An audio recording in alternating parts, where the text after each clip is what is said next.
Qala al-mu'allif rahimahullah wa nafa'na bihi wa bi ulumihi fid dharain amin. Qala Allah ta'ala fi kitabihil karim. A'udzu billahi minasyaitonir rajim.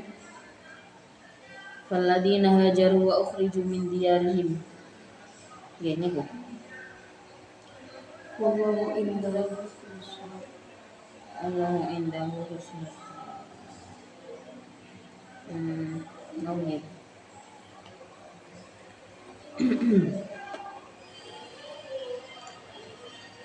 Wallahu adapun Allah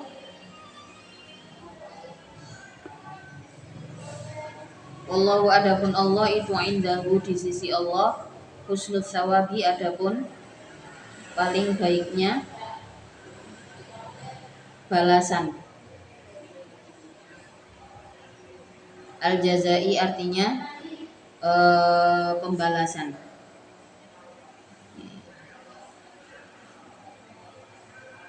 Wanazala dan turun lama kola ketika berkata siapa al-muslimuna orang-orang muslim berkata a'da'ullahi famanaro minal khairi. A'da'ullahi adapun musuh-musuh Allah itu fama karena apa? Itu fama maka karena apa naro melihat aku minal khairi dari kebaikan. Wa nahnu dalam keadaan adapun kami itu fil judi di dalam kesulitan. Orang-orang muslim juga meragukan ya, dari zaman dulu bisiane setan. Dari zaman Rasulullah sampai sekarang kita orang-orang beriman ini juga sering terjebak pada pertanyaan kok mereka yang tidak beriman kelihatannya hidupnya lebih baik gitu. Dalam segala hal, dalam segala aspeknya. KPK lah, bahkan kalau di eranya Rasulullah ya, di eranya Rasulullah itu orang-orang yang tidak beriman mereka disebut dengan a'da'ullah, orang-orang yang memusuhi Allah. Mereka terang-terangan ya, dengan terang-terangan memusuhi ajaran yang dibawa oleh Rasulullah, yang diamanatkan kepada Rasulullah. Itu pun diberikan kehidupan yang bagi orang-orang muslim pada saat itu. Loh kok kehidupannya luweh api, luweh enak. Apalagi zaman sekarang. Zaman sekarang itu mereka yang tidak beriman kepada Allah baik, orang-orangnya tidak hanya baik secara finansial tapi memang punya karakter yang baik. Maka kemudian timbullah pertanyaan apakah mereka nanti tetap tidak berhak atas surga Allah padahal mereka adalah orang yang baik. Nah, ini kan sudah pernah ya, sudah ada banyak ayat yang menjelaskan bahwa itu semuanya adalah haknya Allah. Tapi kalau di dalam ajaran Islam karena tidak mengimani Allah ya, mereka mempercayai Tuhan selain Allah. Nah itu kan kartu utamanya ya, mempercayai Tuhan selain Allah, mereka menyekutukan Allah ya, secara otomatis semua amalnya ya bisa jadi kalau kehidupannya baik di dunia karena memang itu balasan dari kebaikannya ya. Sementara untuk masalah iman ya tidak bernilai gitu karena tidak beriman kepada Allah. Pada saat itu orang-orang muslim juga iskal juga meragukan kenapa mereka yang memusuhi Allah kelihatannya lebih baik, hidupnya lebih baik. Maka kemudian turunlah ayat la yaghurrannaka taqallubul ladzina kafaru fil bilad. La yaghurrannaka. Wa nazala dan turun apa la yaghurrannaka, ayat la yaghurrannaka ila akhirih. La yaghurrannaka, jangan sampai benar-benar tertipu engkau. Jangan sampai benar-benar tertipu engkau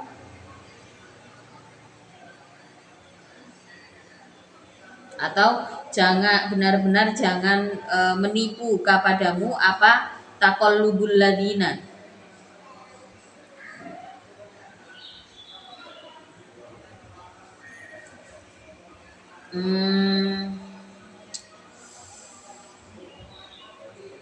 berubah-ubahnya orang-orang kafaru yang kufur. Siapa? Alladzin.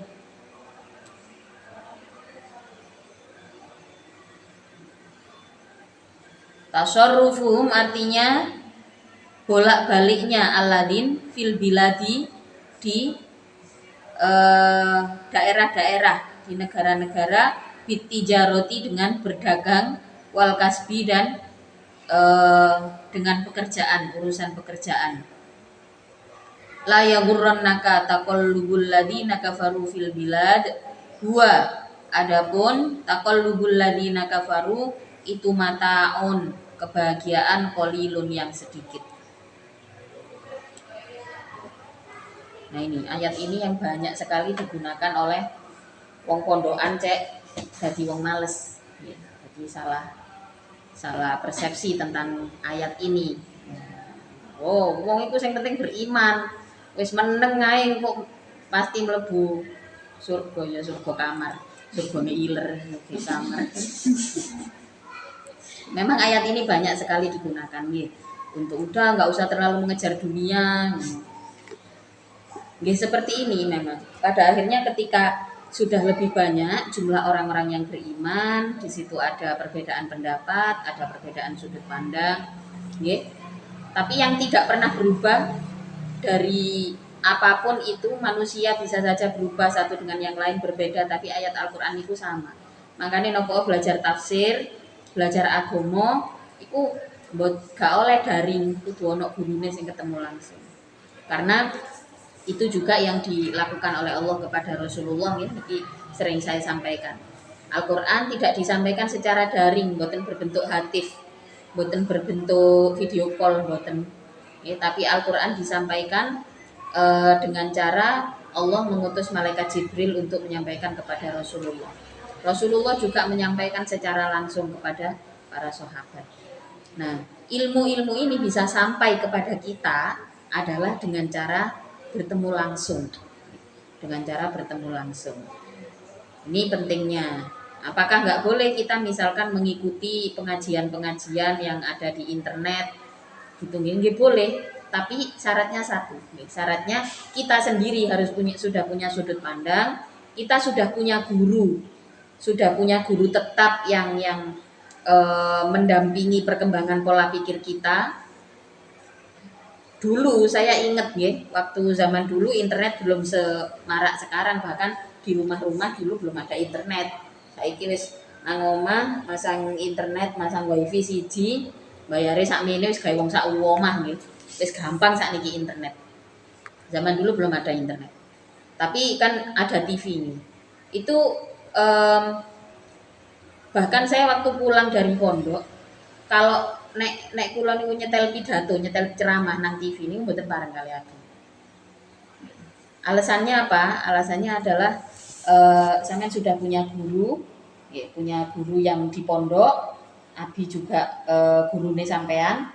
Lek niat temen ngrungokno ngaji yo teko nang majelis. Gak ngrungokno nang omah. Itu yang yang selalu diingatkan. Jadi wis nek nonton TV yo nonton liyane ae. Ojo nonton ceramah. Nah itu dulu. Kenapa? Ini benar-benar membentuk persepsi saya. Oh iya, berarti ketika saya sampean nggak apa-apa, tapi yang penting jangan lupa bagaimana cara guru sampean mendidik. Pola pikir yang ditanamkan oleh guru kita, itu kita harus berkembang dengan itu. Sedangkan tontonan atau bacaan itu adalah untuk memperkaya saja. Kalau nggak siap ya mending nggak usah nonton yang seperti itu. Nggak siap itu dalam artian kalau kita adalah orang yang gampang kepengaruh, kadang-kadang kan orang nonton tayangan ceramah atau nonton atau membaca buku-buku yang keagamaan karangane sopo sing kita nggak pernah ketemu, itu kita jadi kayak ada perlawanan dengan pengajar kita. Nah ini kita harus hati-hati. Artinya kita membaca buku dalam kondisi kita belum punya persepsi sendiri. Kenapa banyak sekali di Indonesia ini kejadian generasi muda yang ada dua hal Yang satu analisis paralysis keengganan untuk menganalisa karena kemudahan akses informasi. Terus fenomena yang kedua adalah mudah dipengaruhi, mudah dipengaruhi. Dia nggak ada enggan untuk menganalisa sesuatu, tapi mudah dipengaruhi. Ini adalah karena faktor gurung siap, belum punya persepsi sendiri, dia sudah membaca buku-buku yang punya pengaruh besar. Memang biasanya penulisnya hebat, otomatis dia bisa mempengaruhi pola pikir dan sebagainya. Tapi memang satu cara supaya kita nggak tersesat di saat membaca buku adalah kita sudah punya sudut pandang sendiri. Kita sudah punya catatan sendiri. Maka kalau mau beli buku atau beli kitab-kitab, kita harus tahu arahnya, paling enggak pengarangnya siapa, atau kita tahu arahnya apa sih, poin apa yang kita cari dari buku itu, gitu. Jadi supaya nggak terjadi yang namanya penyalahgunaan dalil dan sebagainya, gitu. Nah, kados niki ayat ini memang banyak sekali digunakan oleh orang-orang untuk ngembosi sesama muslim. Wis wong Islam iku wis nyambut gawe gak usah nemen-nemen kaya wong kafir ae. Kok dadi ngono sih? Bingung sing ngrungokno kalian. Jadi ya memang kalimatnya kalau secara harfiah seakan-akan mengatakan hal itu, bahkan mufasirnya sendiri menafsiri kalimat al-bilad itu adalah bitijarah wal kasbi, karena memang pada saat itu orang-orang Arab punya budaya dagang yang luar biasa hebat, bahkan itu juga dijalani oleh Rasulullah, gitu. Punya budaya dagang yang kelas dunia lah, gitu. Jadi kalau konteks ini diturunkan kepada orang-orang muslim pada masa itu, mereka berpikir bahwa berarti di saat perjalanan saya tijaroh, di saat perjalanan saya dagang, kalau saya beriman otomatis nilainya akan lebih, karena nantinya hasil dari dagang, hasil dari pekerjaan ini akan saya pakai untuk maslahatil Islam wal muslimin. Tapi kalau ini disampaikan di era sekarang di mana banyak sekali orang muslim yang males, mikire dadine ya iku mang. Wis gak usah mempeng-mempeng kaya wong kafir ae. Iku dadine. Nah, ini termasuk napa jenenge salah kaprah di dalam memaknai ayat. Dan ini banyak. Nopo apakah kulo sing paling bener yo guru mesti yo nggih. Cuman kalau kita lihat, kita tarik pada masa itu, pada masa itu budaya berdagangnya luar biasa orang-orang Arab. Apalagi kaum Quraisy itu adalah kabilah tertinggi pada masa itu, kelompok tertinggi pada masa itu.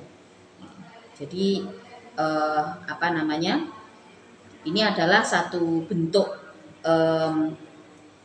satu bentuk ayat yang cukup menjelaskan kalau misalkan kita tidak dilandasi iman, maka kenikmatan duniawi, kan di sini dikatakan loh kok kerjaannya lancar, la ya gurrannaka taqallubul ladzina kafaru bil bilad.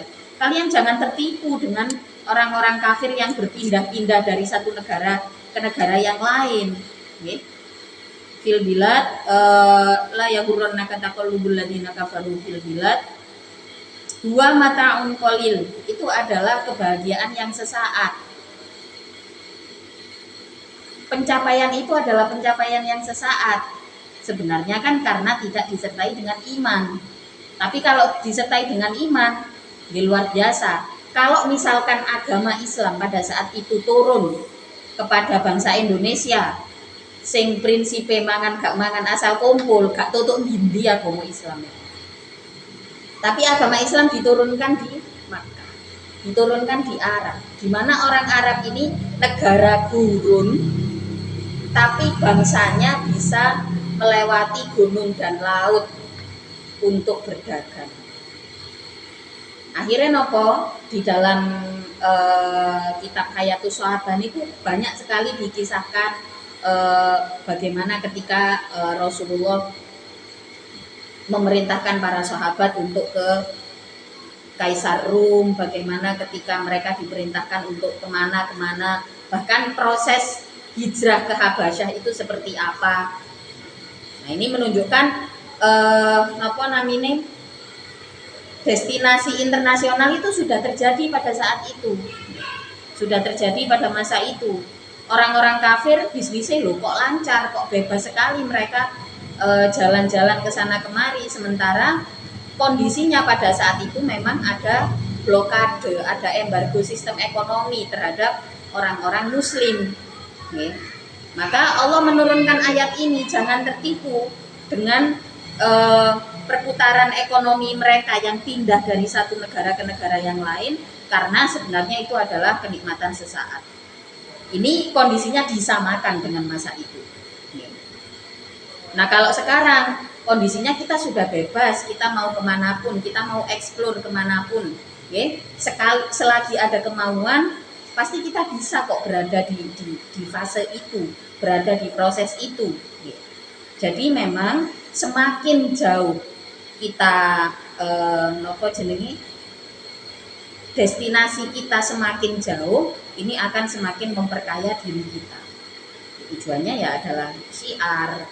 Makanya lek dagang niku diniati menjalankan sunnah Rasul, karena niki dilampahi kali Rasulullah dan para sahabatnya. Ini sampai nono cita-cita nggih, iso sampai wis paling enggak sekedar ada pengalaman untuk melihat bagaimana kondisi sosial ekonomi di luar negeri nggih. Ditakdirno nang luar negeri aja mek plongak nanggone Singapura mek mlungu ndelok singa muntah-muntah ya. Aja ngono nggih. Kalau ditakdirkan bisa destinasi, dan sekarang jalan ke luar negeri itu bukan perkara yang sulit nggih. Semua dipermudah. Era global mempermudah semuanya. Sampai ada kemauan, nabung dikit-dikit nggih, cari jalan, insya Allah pasti ketemu. Wong saya waktu itu sampai ke destinasi ke luar negeri, sempat yang baju-baju saya dibawa tanpa saya, pada saat niku nggih seakan-akan itu sulit, tapi kan ada keinginan, gak mergo duit wis akeh nggih, gak mergo duit wis akeh, tapi karena ada kemauan, golek-golek dalane nggih. Pokok enten kemauan, ada keyakinan, di situ pasti nggih, pasti kita dipertemukan dengan caranya. Aku gak ngomong langsung ada jalan, gak segampang itu soalnya Mbak. Ada kemauan pasti ada jalan, enggak gampang ngono carane. Kalau ada kemauan pasti kita ditemukan sama caranya, ditemukan caranya. Nah itu yang paling penting. Lah yo opo lek nemokno dalane lek gak ro carane, kan ngoten nggih. Satu persatu. Nah, era global ini memang mempermudah segala hal. Bahkan menurut hasil riset nggih, orang-orang yang lahir dari tahun 80-an sampai 90-an niku berbeda pola penggunaan uang dengan dengan generasi terdahulu. Kalau generasi terdahulu memang mereka berpikir bahwa kalau nanti saya punya uang, saya akan ngajak keluarga saya jalan-jalan. Sekarang yang paling penting adalah papannya dulu, bangun rumah dulu. Tapi orang-orang yang lahir di tahun 80-an sampai 90-an, pola pikirnya sudah berubah. Kalau saya ada uang dan saya masih muda, saya akan pakai untuk jalan-jalan. Nopo lek wis tuwek wis gak kuat mlaku-mlaku. Lek wis tuwek yo pasti nggih. Karena gini, mikirnya gini. Kalau masuk usia 40 tahun baru kita bangun rumah. Soalnya nopo iku wis mulai kita pengen istiqomah netep di satu tempat dengan nopo jenenge, dengan pola kehidupan sosial yang stabil, yang seimbang. Niku keinginan niku baru akan bisa kita wujudkan di saat usia 40 tahun. Kalau kita tarik bagaimana Rasulullah menjalani hidupnya, memang Rasulullah niku baru mendel, baru nopo jenenge posisi benar-benar diam dan berkehidupan secara nopo nggih istilahnya pun boten terlalu banyak kesana kemari, itu adalah memasuki usia 40 tahun sampai pada usia tersebut mendapatkan wahyu kenabian. Nah sebenarnya kalau sekarang dengan kemudahan era global rugi nggih kalau kita nggak mempergunakan ini. Kenyataannya bangsa yang paling nggak ada ono sih nang dindi, wong Indonesia iku ono nang dindi sakjane. Nggih nang negara dindi iku ono. Tapi meskipun kuantitinya besar tapi nggak ada quality. koyo nang negara-negara tetangga itu wong Indonesia ya wis dadi pedagang, dadi yang apa namanya yang umum ya wis dadi TKW ngoten niku. Padahal berdestinasi sampai nopo internasional niku terus dicontohi kali Rasulullah. Hanya saja kita nopo namanya kita gelem apa gak niru iku.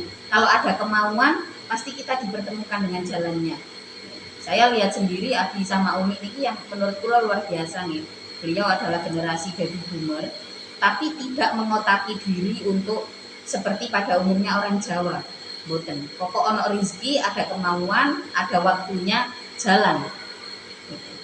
Sampai pas Abi kali Umi boten enten, sing tak eling-eling niku napa? Akhir-akhir Umi sering dawuh, alhamdulillah nak Umi umur sakmene sudah ke Mekah sekian kali, Umi sudah pernah ke Palestina, sudah pernah ke negara-negara tetangga, Malaysia, Thailand, terus Singapura sampai. Nah itulah saya terus mikir gitu. Oh makanya di era sekarang destinasi perjalanan itu dimudahkan karena memang di saat kita masuk usia 40 sampai kemudian 40 masih bisa kita jalan ya dengan nikmat, dengan kesehatan yang baik ya. Kalau sudah masuk 50 ya diharapkan kita memang diam, sudah saatnya anak-anak untuk berkembang dan sebagainya. Balik ya tengene ayat ini. Jadi budaya pada saat itu memang ada perdagangan luar negeri ya. Ada perdagangan dari satu bangsa ke bangsa yang lain. Sementara orang-orang muslim kena blokade ini, akan sulit mau jalan kemana-mana. Otomatis mereka merasa loh, kok gini saya yang beriman ini kok semakin sulit gitu.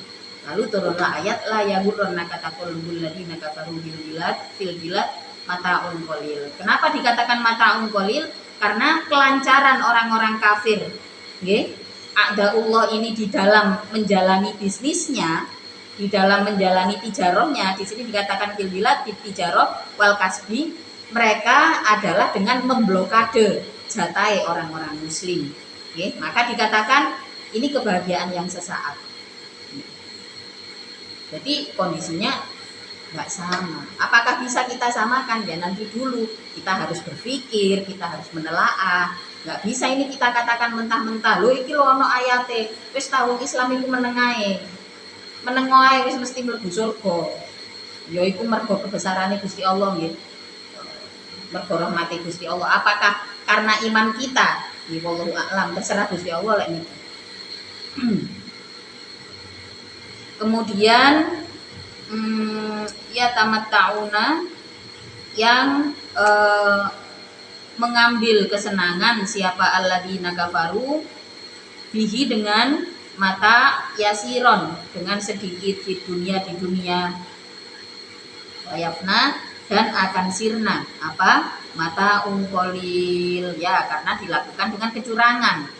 Summa ma'wahum, kemudian adapun tempat menetapnya alladzina kafaru itu jahannamu, neraka jahanam, wabisa dan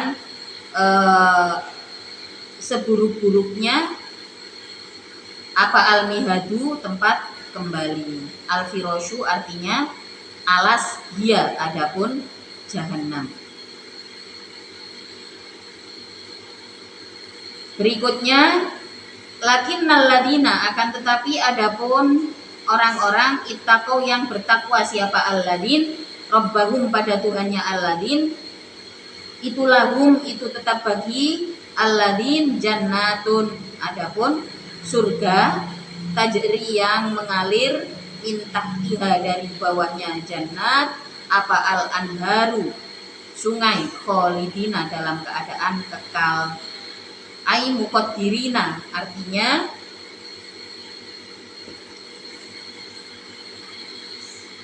dikira-kirakan siapa alladzina taqau al-khuluda pada keabadian menetap di surga. Fiha di dalam jannat apanya nuzulan dalam keadaan menjadi tempat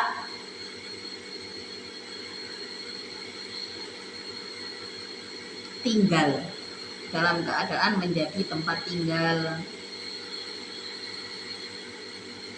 Orang-orang yang beriman dijanjikanlah oleh Allah sebuah kebahagiaan yang abadi. Okay. Mata ungkolil, kesenangan yang sesaat, ya, karena kelancaran di dalam apa namanya, di dalam tijarohnya itu tadi bersifat kecurangan. Maka semua sumber ekonomi, sumber maisha yang didasari oleh kecurangan, yaitu biasanya langsung buat kayak wong korupsi itu. Wong korupsi. Wong sing berdagang dengan jujur ya oleh titik-titik bendino. Sing berdagang jujur nggih ngarani 1 juta iku wis uwake oleh 1 juta rek bendino, alhamdulillah diitung.